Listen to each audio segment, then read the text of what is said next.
Hear, O Israel, the Lord your God is one. There is none else beside me. Of what Jesus taught and what the Old Testament teaches, that there is no other God, there is no other power. And yet Christianity gives the devil so much power. That's why Jesus said, don't call me Lord, Lord, and not do what I say. Why do you call me Lord, Lord, and not do what I say? Not everyone who says to me, Lord, Lord, will enter the kingdom of heaven. Right. But only the one who does the will of my Father. So it's like we have two completely opposite gospel messages. And I think it behooves every Christian to come to understand this, that not only this great, scholars call it the battle of the apostles, the fact that this is well documented in the Bible and especially outside the Bible in like first century sources, that the Apostle Paul and Jesus' brother James and his 12 hand-selected disciples were mortal enemies with each other, and they were trying to extinguish one another's gospels. We have Paul talking about Jesus' disciples in his own writings, how the gospel of Jesus was replaced by the gospel of Paul. When you see it, you can't unsee it, and it behooves every confessing Christian to say, okay, I've got to make a real decision here of who do I think had Jesus' message right? Was it Jesus' brother and his 12 hand-selected disciples? Or was it a Pharisee Jew named Paul who never met Jesus and was a persecutor of Christians most of his life until his big conversion experience? Which of those two camps do I trust more knew Jesus' message better? Right. Would it really not have been his own disciples? And what's funny is in Christianity, this is a whole denomination. It's called dispensationalism, which says that, yes, in fact, Jesus' 12 disciples got it wrong. Paul got it right. And the reason that this branch of Christianity developed is because this schism between Paul and Jesus' disciples is so obvious and clear and undeniable that Christians can't just pretend it's not true anymore. So like Paul says, Jesus abolished the law of Moses. Paul said that the law was a curse. The law of Moses was a curse, and we're no longer under the curse thanks to Jesus' death. But what did Jesus say? And Jesus said, I have not come to abolish the law, but to fulfill it. In the book of Acts, Paul gets called before the Jewish church, the James and the disciples, a number of times in the book of Acts to come give an account of, hey, what are you preaching to people, dude?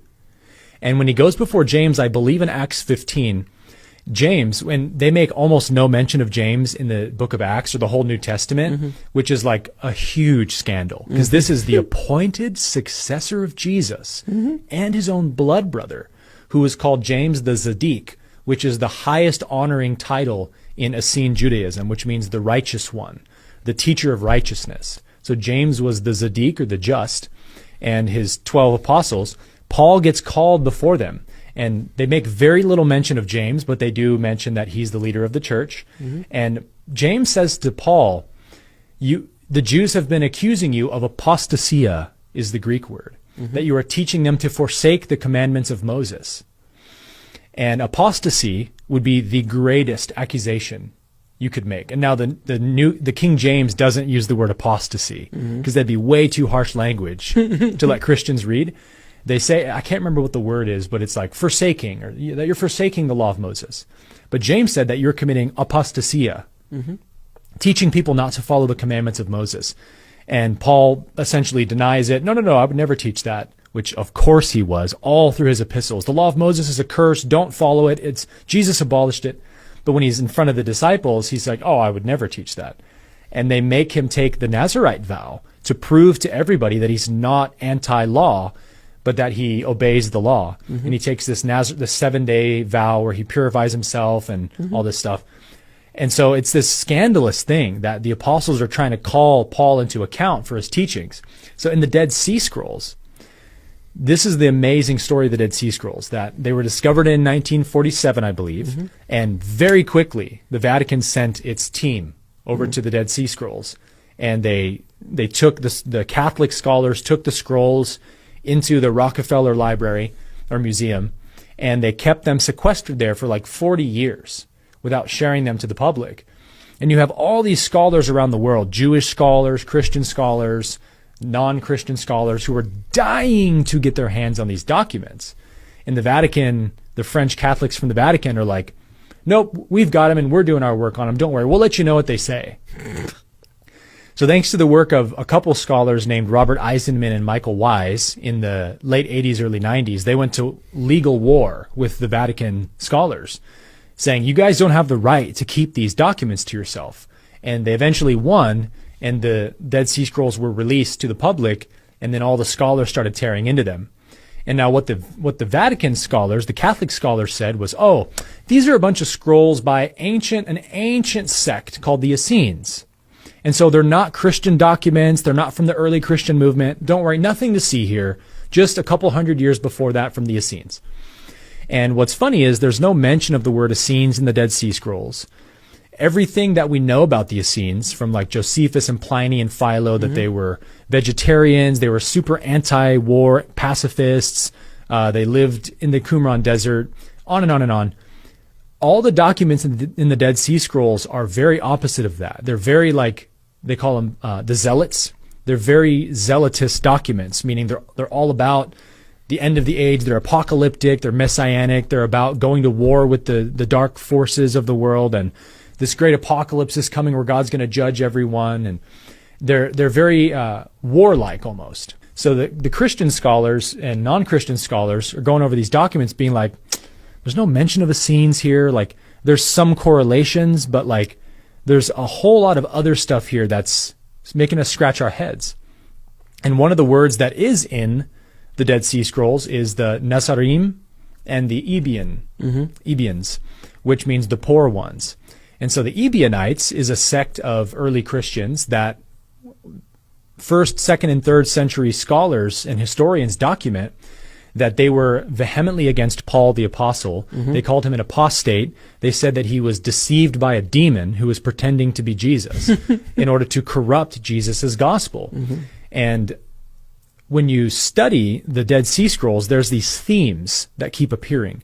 They talk about the Zadik, the teacher of righteousness. We know that was James's name, title given. They talk about this person called the spouter of lies and the law-free liar. And they paint this story in so many of these documents, the Habakkuk Pesher and the War Scroll, where they're talking about the teacher of righteousness versus the spouter of lies, and that the spouter of lies had come from within their own camp, that he was a Jew, basically, who had gone astray and was spouting lies. And the law-free liar is a pretty descriptive term for it. And then another figure called the wicked priest, who eventually kills the teacher of righteousness. And this is what happened to James. He was killed by Ananus, the high priest. He was stoned to death very unjustly. And it caused such an uproar among the Jews. And then on top of that, all of the coins that they found, this is the kicker, they found coins scattered all throughout the Dead Sea Scrolls, and they all date exactly in the first century Jesus movement of Palestine, when James the Just was the leader of the Christian church for 30 years, 44 AD to 66 AD, just before Jerusalem got destroyed by Rome. All the coins date to those exact dates. It's almost like the universe left a trail of coins to be like, no denying when these texts were written and what generation they came from. So the Ebionites means the poor ones. And that comes from Jesus' teaching, blessed are the poor, for theirs is the kingdom of heaven. So they were called Nazarenes, and Ebionites were the interchangeable words, and followers of the way. And this is all through the book of Acts, these definitions, the way, the Nazarenes, the first Christian sect. Paul is accused of being a Nazarene and follower of the way by the Jewish Sanhedrin. So it's in the Bible, it's in extra biblical sources, and it's in the Dead Sea Scrolls. 3 different sources confirming that these texts were the actual scrolls of James the Just and Jesus' 12 disciples from the first century. With how explosive this is, that there was an absolute schism between Paul and the disciples.